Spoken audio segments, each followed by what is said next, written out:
present. I want to thank everybody here for being present. We're going to start.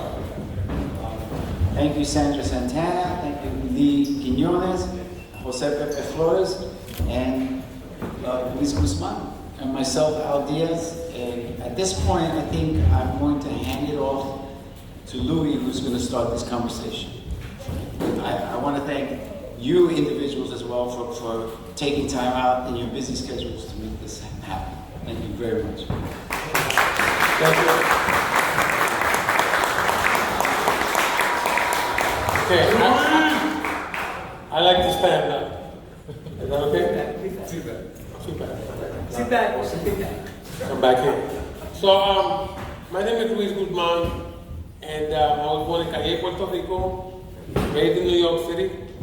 My family moved to the Lower East Side in 1969. We moved to Maverick Towers over there on Delancey and Columbia Street. And at that time, that was middle class housing. I think it still is. But I ventured out from there. I ventured out to Avenue C, Avenue B. It was ghetto. You know, it was the war zone. That's what I knew. And that's where my biggest influence came from. People like Memo Rivas, Jorge Brando, the New York Poets Cafe, people like Carmen Lopez, Martita Morales, Carmen Hernandez, so many. Tato Laviera. Yeah, I can't remember all the names because I'm 400 years old. But anyway, in all honesty, I mean, just being surrounded by all these community activists, all these artists. I mean, we're talking about musicians, we're talking about poets, we're talking about writers, we're talking about bomba plenero dancers, congueros, you name it. Those were my influences, and at the time we needed it. We needed it because, you know, we were always looking for the soul of our neighborhood, of our community. And for me, that's how it came to me. And like I said, just hanging out with all these guys and all the poetry readings that we went to, you know, all the bembers, all the block parties, that was like a real neighborhood thing, which unfortunately here in 2021, it's been very much minimized by this gentrification and overdevelopment of our community. So, but anyway, it was important to me because, again, it gave me a foundation. It gave me a foundation and it gave me a sense of belonging. Like, you know, these are my people, you know, we belong together, we grow together, we stimulate each other. And it was along those lines that I met people like Lee, you know, Lee, so you guys know, is like one of my biggest influences as far as the arts go, because I was working at Henry Street Settlement, and in Junior High School 56, the handball court, he painted one of the most incredible murals I ever seen in my life. Oh yeah. You know, so but anyway, that's who I am and where I am. But I'd like to ask you guys, first of all, introduce yourself. Where you from in the neighborhood, and what were some of your influences? Ladies first. And by the way, this is our first time doing it, so let's give a round of applause.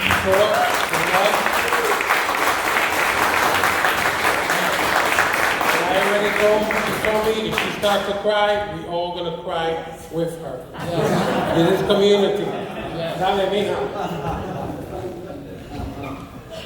Hi everyone, my name is Santana. I've lived in the Lower Side my whole life. I live in Baruch. I was raised with my grandmother, and I raised my two daughters also in the same apartment. We moved into Baruch in 1973. Before then, my parents, my grandma lived on 5th Street and C, but I don't remember that. I just know we lived there. The only home I've ever known is where I live now.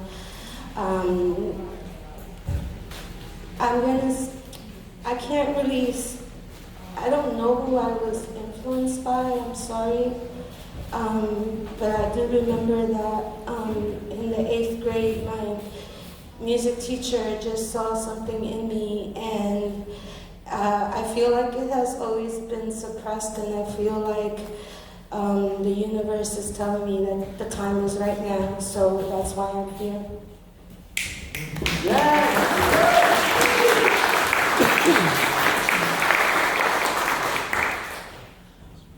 My name is Quinones, and I'm a recovering graffiti artist. I always say that, but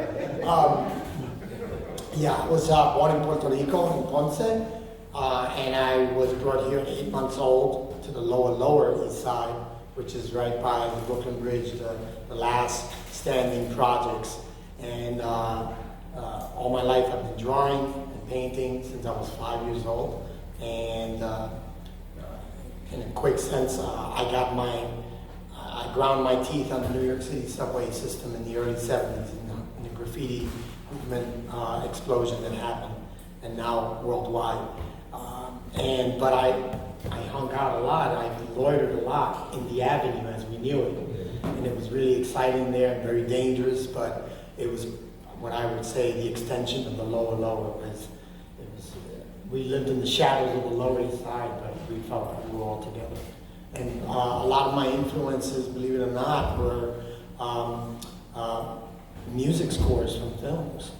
I loved Isaac Hayes and Lalo Schifrin and John Williams and all those cats. They just made me feel alive, and they made me feel like whatever I was doing, whether it was poetry or painting, I felt very powerful with the music as my backwind. So there, in short, without boring you, that's, and still continuing to paint to this day. Just excited to be here with all our friends and within this beautiful show about Diaz and with legends of yore. So.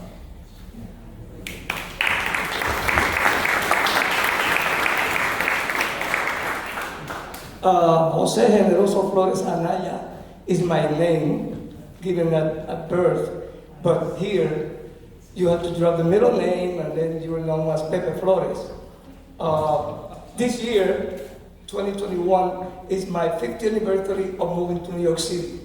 It's been that long that I moved into this neighborhood, and I'm really lucky that I moved into the Lower East Side, or Lower East Side, because I came to being like if I was in un pueblo de Puerto Rico. And I got my tissue because we're gonna cry today a lot, I'm not afraid, of crying because of this memory. Just seeing this guy, which I met when he was 15 years old, at Aspira on 14th Street. I need to remember, I remember that. But it's great because he saw that we met at the Flores Cafe. No, I know him before that. I met him before that. So I moved into this neighborhood, which happened to be a blessing in disguise to me, because like I'm telling you, back in the old days, you walk out of your house, and before you get to the corner, you say hello to at least 10 people, if not more. Today, it takes me 10 blocks to say hello to a person that I see, not counting Adela, because that's family. So yeah, that doesn't count. But I saw the best and the worst of this neighborhood. I saw the creative side of it. I saw the beautiful people of it. I saw the drug card scene that really fucked us up very bad. We lost a lot of people, young and old.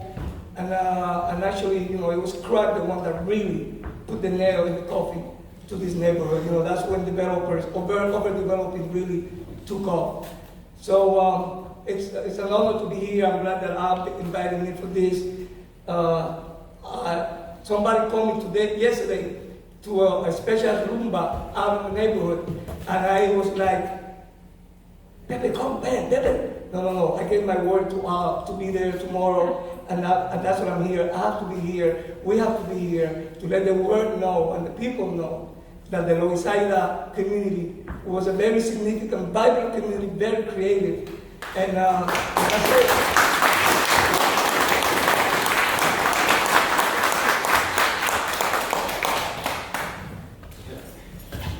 That's great. Listen to you guys. I mean, I could relate to everything that everyone here has said. My name's Al Diaz. I'm a certified product of the Lower East Side. I was born and raised here. I lived here till well into my 30s.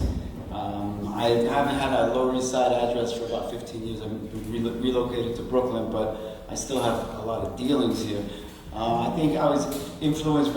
First of all, I became aware of my need to create at a very young age, and I was blessed with, even though I went to the local Catholic school, that was the closest thing to any kind of private school that one might experience here.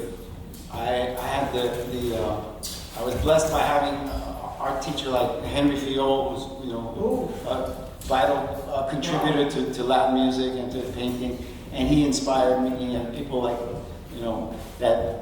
There would be like drawing and painting classes held in, I don't know, in East Harlem, and my parents were kind enough to. I remember my father used to drive me up to 125th Street to the same building where WWRL was. Remember WWRL? And Dick Gregory, and they had drawing classes for kids there, or painting classes, and I did that. And before University of the Streets was University of the Streets, there was a furniture store, and they had drawing classes on the second floor there. So as a kid, even though I came from the projects as well, I was blessed to have to be able to explore my creative side, and that set me up for a life of wanting to be and pursuing a career as an artist.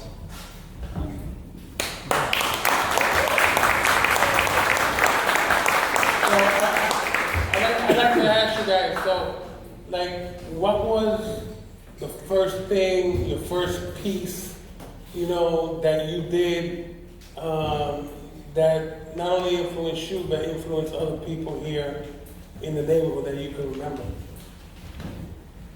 Wow. Well, as far as, you had mentioned earlier the handball court mural that I had painted in the schoolyard of junior high school 56, which was the junior high school that I never finished. And because I was just painting every night, and I did a big mega mural, the first of its kind, called Howard the Duck, based on the Howard the Duck character from DC Comics. It was the first of its kind, and it was a time of arrival for me as an artist, because I knew that I was doing something very unprecedented. And behind me, again, mentioning the music that was behind me was the influence of DJs in the neighborhood. Like DJs Apache from the Balladics, Ice and Spanky from the Smith Projects. So that music was always in my veins, and so was the paint and the fumes. I'm surprised I'm not glowing in the dark yet, but that mural pretty much changed the pace and the taste of graffiti as we knew it. And to me, it was just another challenge, a personal challenge. But at the same time, I knew I was creating something that was going to push the envelope further and just flip the script. So I already had exhausted everything I could do on the subways, 120 plus whole cars, entire whole cars. And I just felt I needed to do something that would be different and not running away from it. So that's where I came from. Anybody else? Well, music is one of my passions. I'm a dancer, but I think I came out dancing. I didn't come out walking. I came out dancing out of my mother's belly. And unfortunately, I was raised in a very, very poor conditions in Puerto Rico, in the countryside. And when I was about 5 or 6 years old, I stood the radio station of the government, WWPR was a radio station, and they used to play classical music. And I used to take these things and go like this, and they say, he's crazy, I was telling them I want to take violin classes, but they couldn't afford it. They didn't know, no idea, they couldn't afford it. So I ended up being a dancer. And basically salsa music, that's what I dance, but also bomba y plena. So out of those interests, I met this woman that was part of an organization. Her name is Roberta Singer. Roberta Flack is the singer. Roberta Singer, and she was able to get some monies from Nia and other people. So we developed a program in Tompkins Square Park. These are the days of the band show. It was called Dos Alas, two wings. And we used to have music from Puerto Rico and music from Cuba, because there's a famous poem by Martí: Cuba y Puerto Rico son de un paro, las dos alas reciben balas y tiros en el mismo corazón. So we had to run for about 4 or 5 years. We have a lot of people coming in there. People were very excited in the summertime having music in there. And that was a tradition, because Tompkins Square Park always was a magnet for music. I mean, you talk back in the 60s, the rock and roll, then the punk scene that was here, and then we had to put out, that's what I sold it to Roberta. So that we're here, we have a traditional music, and we weren't presenting salsa music per se. We were playing Híbaro music and bomba y plena music, or salsa for a minute. That's in the air, you know what I mean? Everybody can hear that. This music doesn't have the exposure that needs to be here. So it happened, and then the other thing that I did with music was related to my other interest, which is education. I was a daycare teacher for 30 years in a daycare on First Avenue and 9th Street called Children's Liberation. So can you imagine the name? When we put the name to the daycare, people say, what is that? Children's Liberation? Yeah, that's what it is. Children's Liberation. These kids were coming down the street with guns and rifles. I have a revolution. No. This is because more than that. So what we did, or what happened, is that we used to have these cake sales. And cake sales, what do you make? $50, $80 in a day. So I told them, listen, let's have a dance. Yeah? What kind of dance? Salsa dance. So we got Campos Plaza, and we hired Conjunto Libre, one of the hottest bands in New York City. In one night, we raised $5,000. That's some money to the whole. And that money, we used to take the children to the Nutcracker at Lincoln Center at night. Okay? No parent, only the teachers and the children.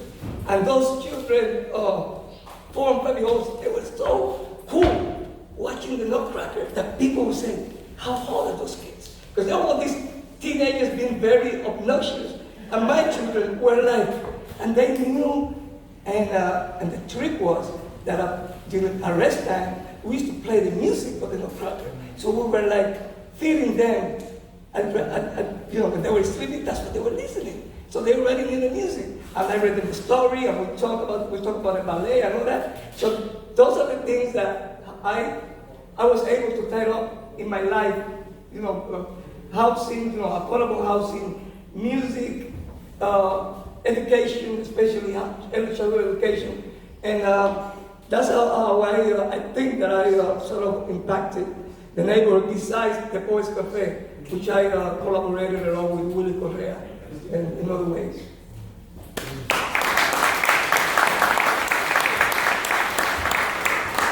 I can't top that.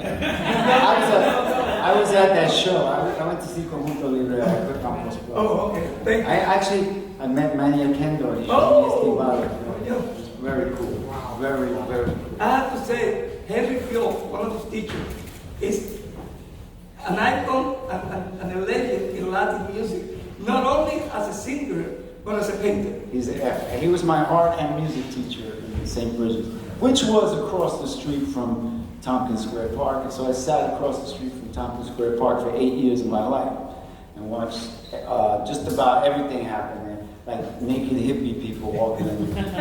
It was a culturally enriching life. I mean, I gotta say, there's a lot of benefit to that. but I grew up on that block, 7th Street. That's where I'm from. I lived on that block for many years as an adult. I got sucked into the whole, drug infestation thing. I was part of that problem, which I overcame.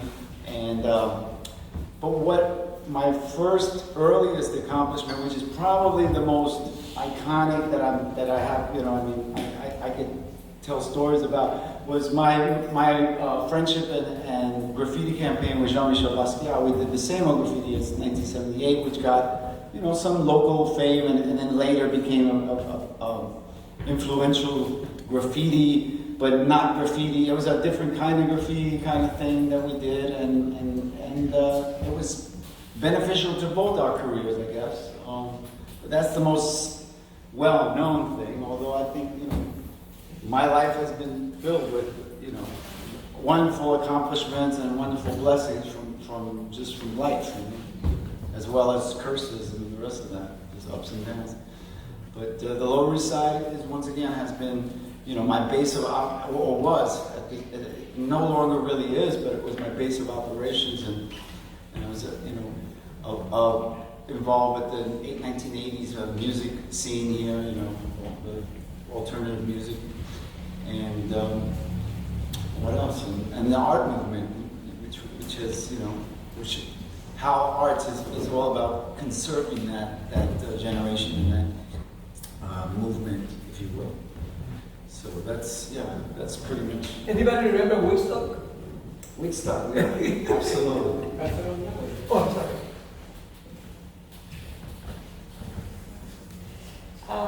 I can't tell any of these stories. Growing up, I just watched my mom working really hard and my grandmother trying to take care of all of us. And I wasn't exposed to a lot of things art-wise.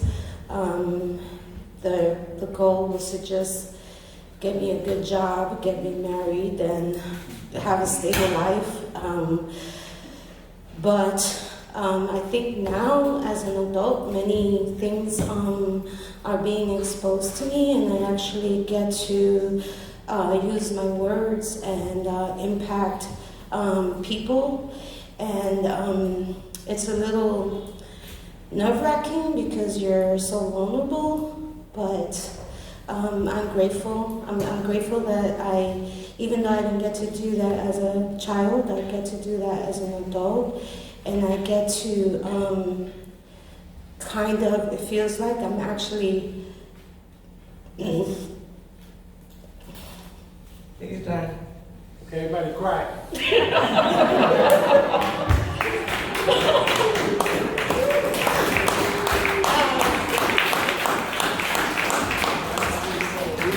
with you. See what I told you? No, it just feels like my life is just changing and I have no control over what's going to happen, but I'm in it to win it, so.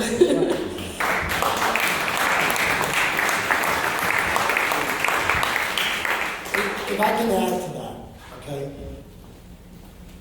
Any artist, whether you're a poet, a painter, a sculptor, an actor, a creator, always puts themselves in a very vulnerable place because you're there, the spotlight's on you, the whole world looks at you, even if your world is only consisting of 5 people in your circle. You're always putting yourself in a situation where you have to have thick skin for being critiqued, for being questioned about what are your motives and what drives you and what keeps you going. And sometimes you have to ask yourself that question too. Because sometimes I sit in my studio in Brooklyn and I look at 4 walls and I realized at one point, I said this before, I actually have 3 walls. The 3 walls are the walls that I actually paint on. But the 4th wall is the world outside of my studio. So I have to feel good with my work, even if I hate it sometimes. I have to feel good that I have to let it go so that everyone else can experience it. And just because you see something in blue doesn't mean everyone else will see it in blue. They'll see it in different colors. So your work is always open for interpretation. And that's the beauty about it, that you just never know what it can turn into. and what it can open. I mean, Al was painting before I was, and we sort of became co-conspirators in the same movement that's become and the same with music, right? And so all these influences are that third, that fourth wall.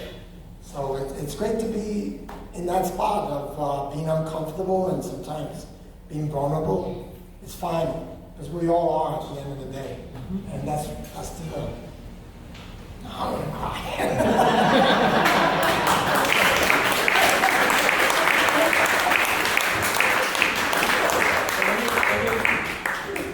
Hello? Okay. Thank you. So you guys have seen the changes that have gone on in our neighborhood. You know, I know for me personally, it's like highs and lows of stuff. Because, you know, when the Lower East Side was burning down, we were trying to save buildings. We did the whole sweat equity thing. Adopt a building. Adopt a building. Just trying to get our own people trained into how to reconstruct your tenement building, how to do plumbing, how to do your own electrical and stuff like that. And manage. Once you do that, manage it. Yeah. So. Sorry. And it was a real struggle. It was a real struggle. It was a real learning curve for us. And so I'd like to ask you guys, you know, considering all the stuff that we've been through, where we come from, and the changes that have been taking place over the years, how has that affected you and what you do in your art and your influences out there? That's a loaded question. Well, I mean, for me, I talk about that every day, really, in my art, and I react to it, I respond, I try to educate people with that message, because what happened, you know, it's funny, because when we grew up, I was looking at somebody posted a picture of a lot, and it's got my tag on it, and it's, you know, it's from 1974 or something. And it's the blown out, burnt out, Hiroshima-looking Lower East Side that we grew up in, that I lived in every day. And what occurred to me, it wasn't even about like looking at my graffiti. What I was looking at was like, damn, we got used to this stuff. We were like being like conditioned to be accepting, living in squalor, in this mess, and like that's normal. And it's what's totally unacceptable to us. We were being conditioned to accept the unacceptable. So what happens is, first of all, my generation, we grew up expecting less, right? So because that's okay. But what happens is, income's development skips over our people who actually struggled and contributed to the culture there, etc., etc. Were educated, have families, raised children, steamrolls over that and brings in a whole new, or builds for a whole other class. So we're excluded completely, even though you were basically the pioneers. Imagine all of those people that rode to the Wild West. And that's probably the most painful thing to witness. Because, you know, I mean, I walked down, I lived across from, me and my ex-wife lived across from Katz's Deli. My uncle was a counterman selling hot dogs there for many years. So I knew that was my neighborhood. It's like Pepe was talking, it was our neighborhood. We knew people by name. You walk out the street and everybody, it takes you 20 minutes to get to the corner because you're saying hello to everybody. But what happens is, you go out there now and it looks like Midtown. So there's this hole in your soul. It's like if you grew up there, because it's like, what is this place? Even though you do see remnants of your history, it's just like so splintered. And then it's like, they put these, the mega structures right in the middle. No finesse, no regard for history, etc., etc. So it's actually, for me, it's a very passionate thing, and I talk about this stuff, because it was kind of like we got ripped off, as usual.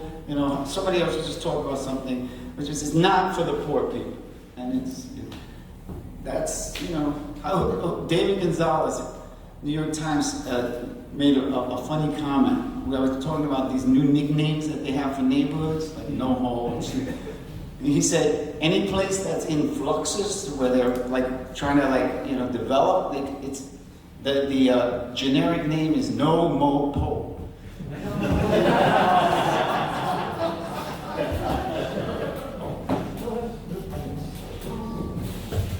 So, like I said before, I grew up in the Lower East Side my entire life. And just seeing all the changes in the last 20 years or whatever, it really breaks my heart because I feel like, just like what you said, all the new things that are being done does not include us. It does not include my children.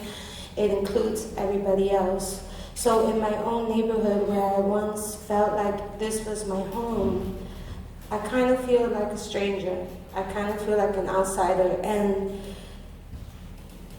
it's kind of sad. Even growing up, it wasn't easy growing up in the Lower East Side. There were a lot of stuff happening around in the neighborhoods, but I always felt that there was like a sense of belonging and a sense of community. I always felt like, my brother's friends knew who his little sister was. My neighbors knew who my mom was, and they always looked out for you. If you were in trouble, somebody was going to help you. And now it feels like, in my building, because I lived there so long, I still have people that moved in before, so I love them. I love to be able to go to certain neighbors, people that see me grow up, that still call me by my nickname. Like, I love that, seeing my kids grow up and giving them really like they're loved. But when you move out of that and you start walking further into the neighborhood, you don't even exist, because nothing there was made for you. And you gotta kind of always try to push your way to be seen or be heard or something to be done for you, and it never is. So in a way, I'm sorry if I'm talking too much, but even like where I live in Baruch, and a big parking lot there right by the old people's building, and there's, 50 kids just hanging out, not really doing nothing. And every time I look at those kids, I say, some of those kids are artists. Some of those kids are singers. Some of those kids have something so special, but nobody is caring about those kids, because everybody wants to build a bigger building. Everybody wants to get rid of us so that they can make room for other people.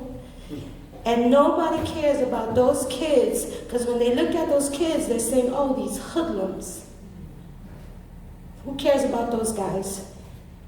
But when I see those kids, I see my kids. I see my brothers, I see my sisters, and I wish that something or someone could reach out to them and show them that there's so much more that they are missing out of, and nobody's going to give it to them. And it's really a shame. And that saddens me. I was lucky enough that I raised my 2 daughters, and I tried to give them the best that I could, and it wasn't easy, but I tried. But I wish that I didn't have to had sacrificed so much of me. I'm not complaining about it. What I'm saying is that sometimes in the situations that we're in, it's like we have to give it all of it. And when you get all of it, there's sometimes not enough, there's nothing for you, because you gave all of it.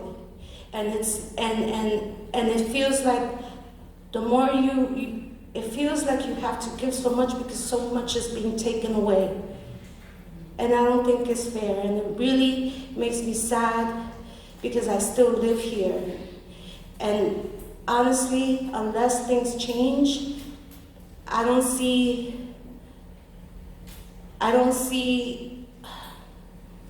like a future of community and hope, because there's a lot of desperate people, because the people that have want to keep and want to have more and don't want to make a way for anybody else.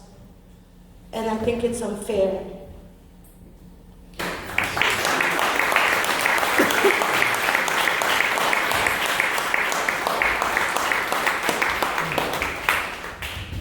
I would have to say that there's always a ratio that of young people, young souls, that some make it and many don't. It's always, I guess it's always been like that for many years. I wanted to express something about the Lower East Side in particular.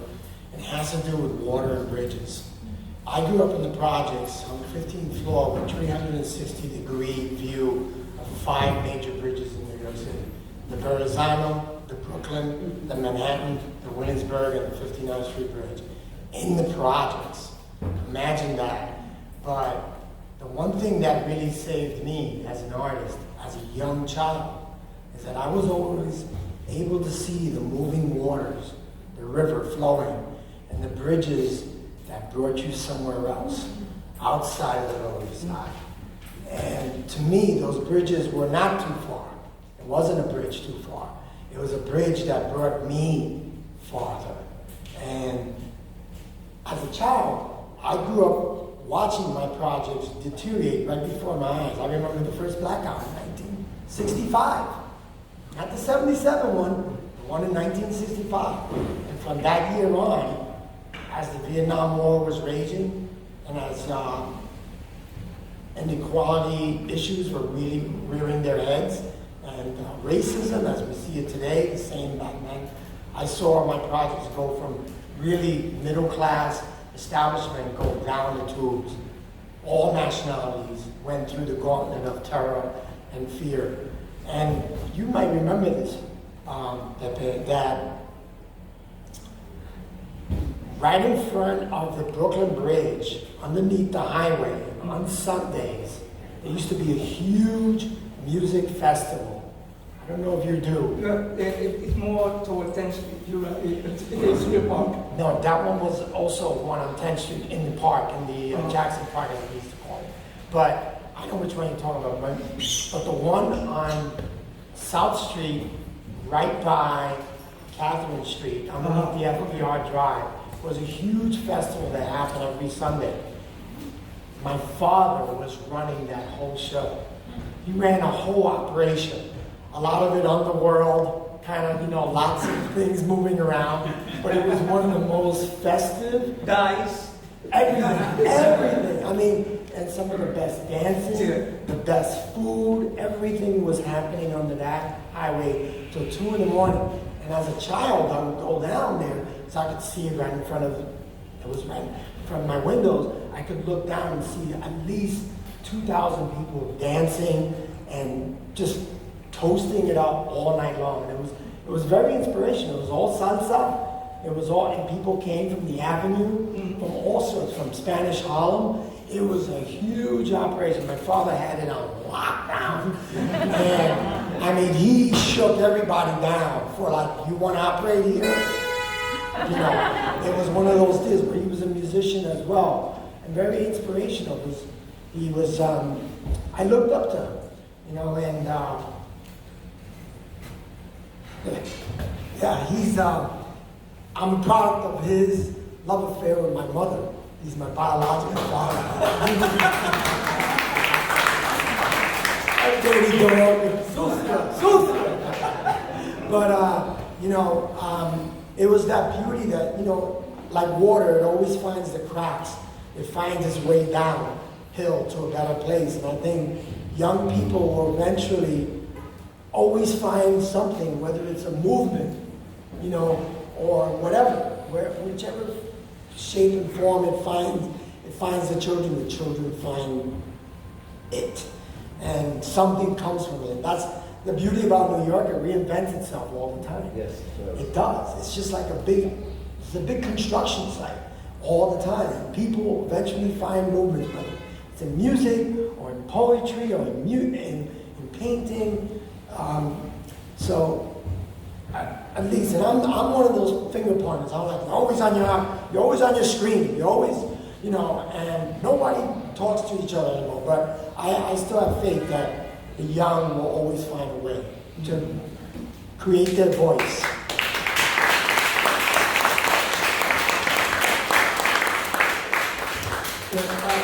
I'm an eternal optimist. I have to be honest with you. I know things are rough, especially the last year and a half has been hell. But before I do my take on that, I want to tell you a little anecdote that is kind of funny and it's a metaphor. My first apartment was on 3rd Street between C and D, $75 for 2 bedrooms, living room and kitchen. And it was a lot of money, man.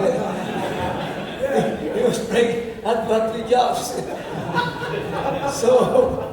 So I moved in there, and one morning I hear a rooster, but not a regular rooster. This is like a real macho, real heavy guy. Like you could tell this guy was in steroids or something. But I didn't see him. 6 o'clock in the morning, his kicking was more like what I'm doing is a limitation. So that went for 3 or 4 days. So one morning, I'm walking out of my apartment, and I saw this guy. And I said, hey, my name is Pepe Flores, I just moved in here. Oh, Paco. Okay, chévere, Paco. And Paco, mira, every morning I hear a rooster singing in here, man, and I'm going like crazy. I just came from Puerto Rico, like maybe I'm daydreaming, I think that I'm in Puerto Rico, but I'm here. And he said, oh, come here. He opens the door of his house, and those apartments, when you walk into the kitchen. And then he opens the bathroom door. He had a rooster over there. Pero no un gallo pendejo, era un gallo de pelea. It was a cock-fighting motherfucker. And that guy, he looked better than me. I mean, that guy was, I wouldn't try to have a fight with this rooster. And the metaphor of that is that, we Puerto Ricans, when we came here in our suitcases, our culture, our language, our custom, nuestras costumbres, nuestras fiestas, nuestras celebraciones venían con nosotros. And because of people like Paco, I've been able to have this positive attitude in life. I'm not going to say that there's nothing wrong, that things that are wrong, very wrong. But we have to try to keep a positive side of things in life, and like what he said, to have faith in those youngsters, but then, of course, with our help, okay? Because they need, as adults, with experience, they need us. And your family, your daughters, your nephews, your brothers, whatever, they're going to need you. You're going to draw the rock for them to survive this madness. So, the thing about the rooster is that if you look at the movie that Panya All Stars made called Our Latin Thing, there is a cockfight. And you know where they filmed that cockfight? On 5th Street between C and D. There was an illegal cockfight ring.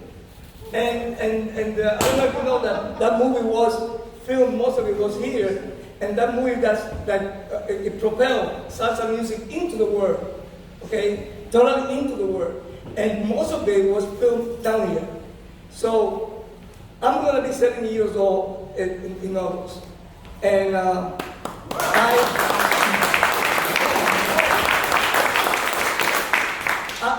have to stay positive. And one of the reasons that helping me to hold to that faith is an organization on 9th Street, and you should write this down. It's called Loisaida Center, between C and D, 710. And there's a young blood over there, working in there. Tato Laviera was one of the founders of that organization. Tato Laviera was one of the founders of the festival, of the Avenue C Festival that was supposed to be celebrated today. and because of the weather and because of the pandemic, they couldn't do it. Pero hay una gente joven ahí que están haciendo un trabajo increíble. And I'm collaborating with them. Next week, I'm having a celebration from Puerto Rico called Fiesta de Cruz.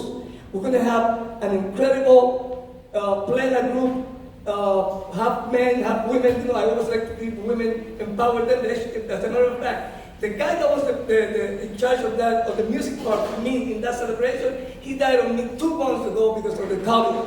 And you know what? There was this young woman, and I hired her and said, "You're going to do it." And she told me, "Why are you giving me this responsibility? Because you're a woman, you're a young woman, Puerto Rican young woman, and you need to be empowered. You cannot be afraid. You can do it, and you're going to be in charge of this." So I would like to invite you people to, it's going to be limited. So you got my phone number is going to be there somewhere. You got to make a reservation. But this is an incredible, incredible celebration of faith, of music, of culture, of Puerto Rican culture, something that is being forgotten even in Puerto Rico, but we're keeping it here. And not only that, this celebration of Fiesta de Cruz is legendary in the Lower East Side, all the way back from the 50s. Okay, there was people, especially women, are the one that carry this tradition, and it's a very special thing. And you don't have to believe in the cross or whatever. It's just the element of unity and the element of faith. That people come in there and say hello to each other and we eat. And I'm going to make a sopón for that day. But if you don't sing, you don't get to eat. Okay? So you're not supposed to sing. Thank you.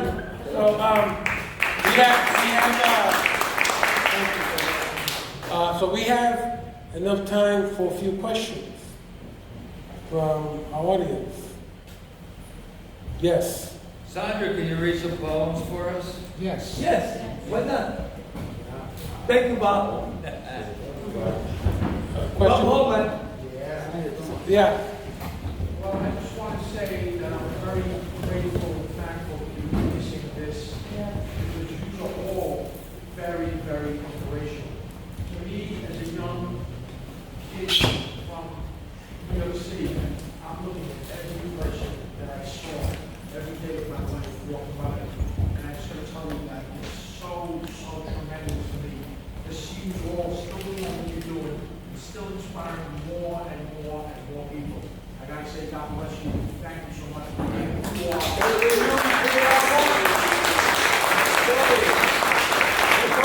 Yeah. I'm not sure if this is a comment or a question, but I do draw a connection, being Boricua myself, and being that we come from a people where just being born, we're automatically born out of the womb fighting, right? And fighting and art has always been a very parallel thing of being Boricua, right? Mm-hmm. So I just wanted to ask, because in the 70s and the 80s, because of the pandemic that we had then, right? Crack and all of that, and heroin that infiltrated our neighborhoods.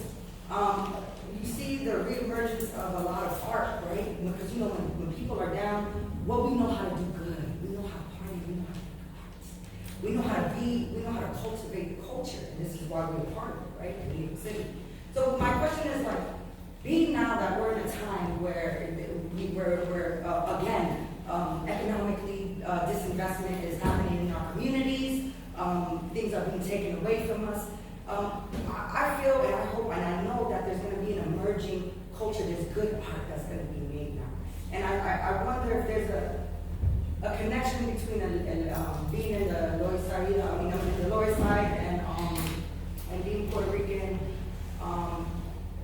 dealing with the struggle, and how does that transform into today, like making art, like I messed up all kind of question, but I just want to draw a connection between art and the resistance, Activism. and today that what we're going through the state of the Yeah, single word, like you said, is activism through your art. Great art always comes out of confrontation, out of difficult places. That's what makes the most incredible, vivid, genuine art. And then the art around that makes art about that. So it's always the nucleus that is the most purest. And like I said before, I think there'll be a lot of culminations, a lot of connections, junction boxes, if you want to call it, where people will find each other. They will ultimately find each other and find a little tidbit of a voice that explodes into something bigger. And it doesn't always have to happen in New York. It can happen in other cities. There's struggles all across the nations and the world. But, I really believe that. I mean, not yeah. to cut you off, but this is living proof right here. Because, we all in different places, but we came together for this. We came together for the neighborhood. We came together because this is our roots. This is where part of our soul, was created and born and nourished and nurtured. So Keep going. we will always find each other. So we're gonna end this with a poem.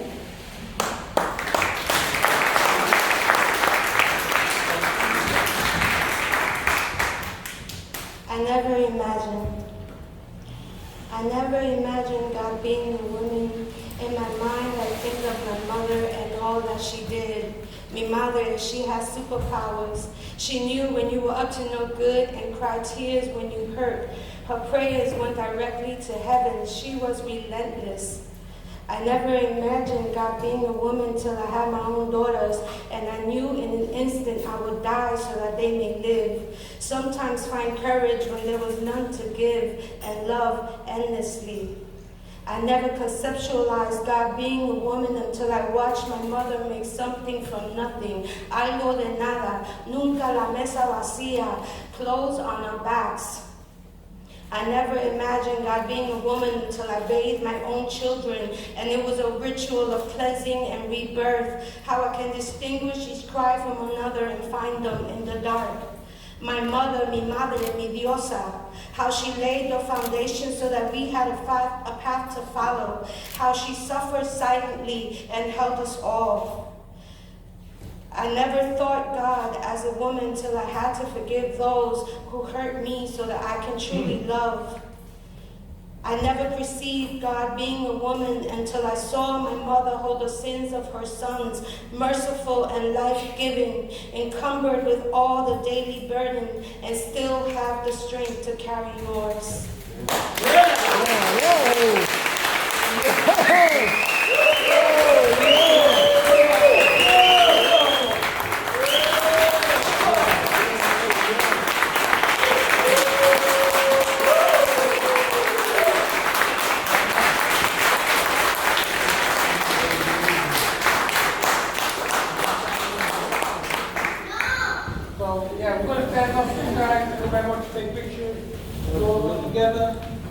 This was a good time. Wow.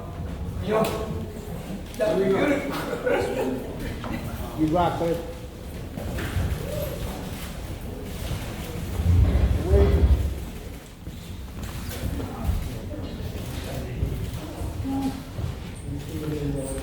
Nobody knew about these shit 20 years ago on the cameras. Ya la mamá que buscaba una cámara que te La bodega. The prank. Bodega sold drinks. Okay, is that good?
Let me get a pic.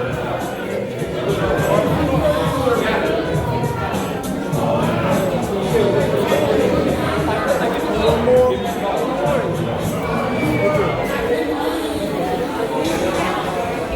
What's that?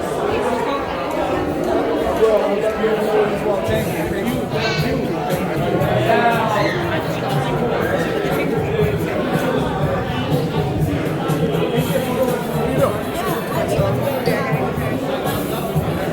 What am I doing? Breaking stuff? You're looking. Come over here.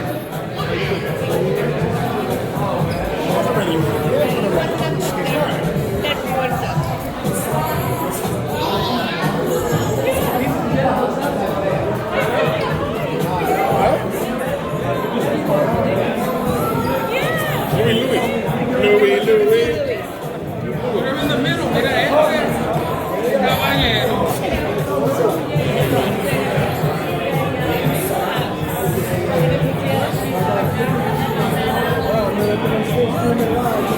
Let me turn off my video.